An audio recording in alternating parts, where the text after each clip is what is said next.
मुकीम अहमद साहब भी हमारे साथ इस वक्त जुड़ चुके हैं। सर, आपको यह क्या समझ में आ रहा है, अगर पाकिस्तान एक तरफ बातचीत में मीडिएटर बना हुआ कह रहा है कि वो यहां पर शांति करवा रहा है, तो फिर ये वहां पर एयरक्राफ्ट भेजने का मतलब क्या है इस सिचुएशन में?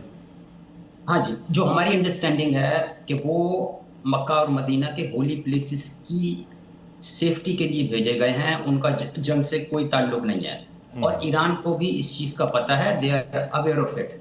और इसको बढ़ा चढ़ा के बयान करने की या ट्विस्ट करने की जरूरत नहीं है कि डिफेंस का फैक्ट सारी दुनिया को पता है, ईरान को भी पता था। इस फैक्ट के बाद भी वो इस्लामाबाद आए हैं, तो उस पर कोई शादियाने बजाने की या उस पर प्रोपेगेंडा करने की जरूरत नहीं है।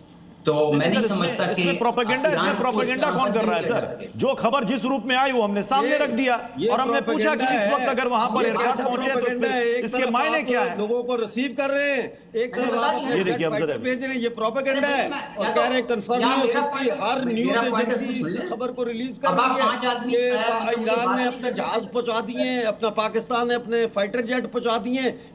उधर से कमरा नेगोशिएशंस का दरवाजा उन्होंने बंद किया मीटिंग रूम का और नेगोशिएशन शुरू कर रहे हैं। पीछे से चपड़ासी को बोलते हैं फटाफट चढ़ा जहाज भेज सऊदी अरेबिया, उनको कह रहे हैं कि हम आपके साथ हैं, इधर इनको कह रहे हैं हम आपके साथ हैं।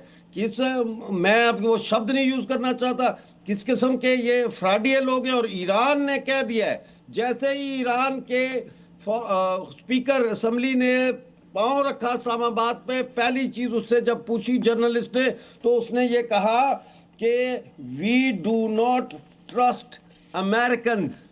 We do not trust Americans because of our past experience. Number 1। Number 2, ये मुज़ाकरात नाकाम होंगे क्योंकि डोनाल्ड ट्रंप ने कहा कि 99.99% जो है वो हमारा मुतालबा है कि ये न्यूक्लियर प्रोग्राम ख़त्म करें। और ईरान ने कहा कि हमारा मुतालबा ये है कि लिबनान में जंग ख़त्म करें। और हमारे कमाल बात करते हैं, पाकिस्तान को आप वो दे रहे, बेनिफिट ऑफ डाउट दे रहे, एक चोर को बेनिफिट ऑफ डाउट दे रहे। तो मुझे तो फिर जज के ऊपर शक है। मैं तो कहूँगा इस अदालत में मेरा मुकदमा ना लड़ा जाए। ये जज जो है ये तो बाइस है, ये मुकदमा कहीं और लड़ा जाए। कैसी बातें कर रहे हैं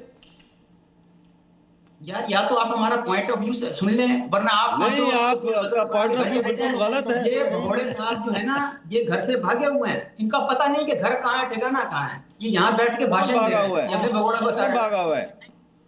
आप भागे हुए, आप बताएं कहाँ है आप? सर एक सेकंड मैं सोचा आपका पॉइंट ऑफ व्यू कैसे ले लें? नहीं, आपका पॉइंट ऑफ व्यू क्या ले लें हम? आपने तो बोल दिया ये पोस्ट गलत है, आपने तो बोल दिया वेरीफाई करिए। अरे मैं क्यों वेरीफाई करूं? आप वेरीफाई करके बताइए ये गलत है। आपका पॉइंट ऑफ व्यू क्या है? आपसे पूछा गया, आपसे सिर्फ यही तो पूछा गया कि एयरक्राफ्ट गए हैं, क्या करेंगे सऊदी में, क्या करेंगे वो एयरक्राफ्ट अगर गए हैं? आप मुझे बता दीजिए। 40 दिन बाद आपको याद आ रहा है कि वो पैक्ट हुआ है। देखिए, आप ये जब बोलते हैं ना कि यहाँ बैठकर बोलना आसान है, ये बात हम भी बोल सकते हैं कि आपका सिर्फ बैठकर बोलना आसान है। आपने सीधे बोल दिया कि ये पोस्ट को वेरीफाई करिए। अरे हम क्यों करें वेरीफाई? हम अपना वेरीफाई दे रहे हैं। आप बताइए ना, आप वेरीफाई करके बताइए कि आपके पास क्या प्रूफ है कि ये गलत है। नहीं, आप प्रोपोगंडा की बात कर रहे हैं ना, आप प्रोपोगंडा की बात कर रहे हैं। मैं कह रहा हूं आप प्रोपोगंडा कर रहे हैं। और एक बात बताइए, वो मिर्जा साहब का बड़ा बढ़िया सा पॉइंट था, वो ढूंढ रहे थे कि आप प्रोटोकॉल में कहाँ है, प्रोटोकॉल में कहाँ है कि आर्मी चीफ जाएगा। अरे मिर्जा साहब, चौकीदार जाता है, चौकीदार वहां खड़ा करना पड़ता है आपको एयरक्राफ्ट के पास कि कोई कुछ नीच ना हो जाए। क्या बड़ी बात है? पाकिस्तान में सब कुछ पॉसिबल है। आपने क्वेश्चन आपका मुझसे है। देखिए, बात सुनिए। नहीं, ये सारे पाकिस्तान और अमेरिका वहाँ हाई स्टेक्स पॉलिटिक्स खेल रहे हैं। चैनल ये खबर प्लीज सुनिए। अयूब मिर्जा सर एक सेकंड। पाकिस्तान का कर्नल टिक्कू सर बोल रहे हैं। हाँ, देखिए, पाकिस्तान और अमेरिका वहाँ पर बहुत हाई स्टेक पॉलिटिक्स खेल रहा है। वेस्ट एशिया को रिकॉन्फ़िगर किया जाता है। आपने देखा होगा 4 दिन पहले वहाँ पर टर्की, इजिप्ट, सऊदी अरेबिया और पाकिस्तान की मीटिंग हुई और उस मीटिंग से बिल्कुल क्लियर ये लगता है कि ईरान को आइसोलेट करने की कोशिश की जा रही है। और वहाँ पर जो रिकॉन्फ़िगर होगा वेस्ट एशिया, उसमें ये सब लोग इकट्ठा मिलकर ईरान को दबाने की कोशिश करेंगे क्योंकि ईरान काफ़ी सारा वीक हो चुका है। अब ईरान नहीं आ रहा था, एंड तक नहीं आ रहा था ईरान बातचीत करने के लिए। पाकिस्तान की मीडिएशन की वजह से वो नहीं आया वहाँ। वो चाइना ने उनके ऊपर दबाव डाला, क्योंकि चाइना की बात ईरान नहीं ठुकरा सकता।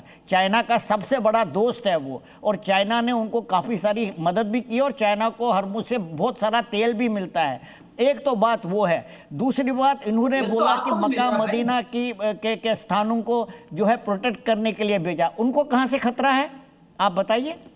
मक्का मदीना की जो आपकी मेजर आस्था की निशानियां हैं, स्थान है, उनको खतरा किससे, वो तो बताइए पहले आप। किससे खतरा? ईरान से खतरा है क्या? किससे खतरा है? इजराइल से खतरा है क्या? आप स्पेल आउट कीजिए ना। आप बोलेंगे उनको बचाने के लिए, बचाने के तो तब है ना जब कहीं से खतरा होगा। आप उसको डिफाइन कीजिए यार। आपसे पूछ के वो अपना डिफेंस करेंगे। Who the hell are you?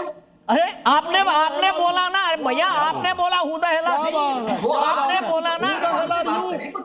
अरे आपने बोला कि उनको बचाने के लिए किससे खतरा है? आप ही ने अपना पॉइंट रखा था ना, आप ही ने पॉइंट रखा था किस वजह से वहां पर एयरक्राफ्ट भेजे गए, आप ही ने अपना रखा था ना पॉइंट ऑफ व्यू, पीओवी आप नहीं रखा था, उसी पर ये रिएक्शन है। अब आप तो वो आपसे चलिए सर, मैं डिबेट को आगे बढ़ाऊंगा, लेकिन जो अपडेट सामने आ रहे हैं उसको भी लेना यहाँ पर बहुत ही जरूरी है।